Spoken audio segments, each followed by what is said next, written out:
नमस्कार साथियों, मैं वीर परमार, इन्फॉर्मेटिव वीर परमार।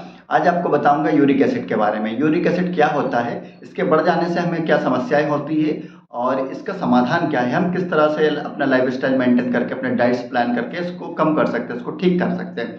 तो आइए सबसे पहले जानते हैं यूरिक एसिड क्या है। यूरिक एसिड एक तरह का टॉक्सिक है जो प्यूरिन का लास्ट प्रोडक्ट है। और जब प्यूरिन टूटता है तो लास्ट में यूरिक एसिड बनता है जो किडनी फिल्टर करके यूरिन के थ्रू बाहर निकाल देती है, हमारे शरीर के बाहर वो स्क्रेड आउट हो जाता है। लेकिन जब यूरिक एसिड हमारे शरीर में बढ़ जाता है, इसकी नॉर्मल रेंज 5 मिलीग्राम पर डेसीलीटर होती है।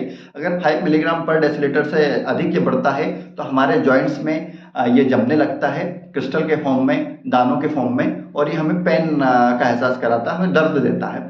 लेकिन इन्फ्लामेशन भी आ जाता है इसकी वजह से। तो जब हमारे शरीर में यूरिक एसिड बढ़ता है तो हम जब सुबह सोकर उठते हैं तो जनरली हमारे जॉइंट्स में पेन होने लगता है। सामान्यतः पैर के अंगूठों में, हाथ के उंगलियों में, इस तरह की जगह पर यह जम जाता है और ये असहनीय दर्द देता है। कई बार जब क्रॉनिक हो जाता है, इसकी वजह से जो बीमारी होती है उसको हम सामान्यतः गठिया कहते हैं और गाउट कहते हैं। और गाउट जब ये क्रॉनिक हो जाता है, काफ़ी मात्रा में बढ़ने लगता है, जब दर्द देना, तो गाउट कहलाता है। अच्छा, जानते हैं हम इसको कि ये हमारे शरीर में बढ़ता कैसे है।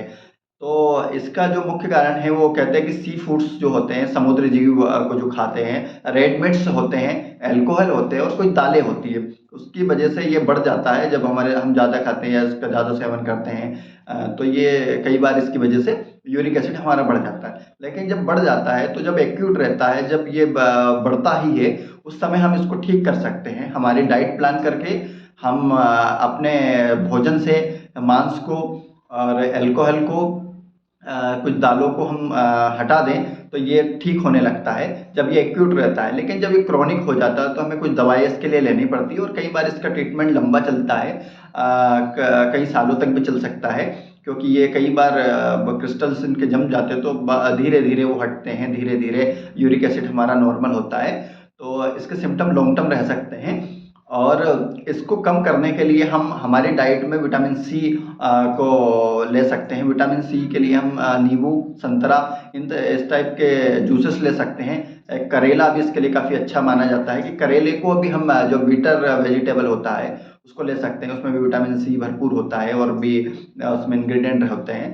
तो इस तरह से हम विटामिन सी को लेकर के भी यूरिक एसिड को हम नॉर्मल कर सकते हैं, उसको कम कर सकते हैं।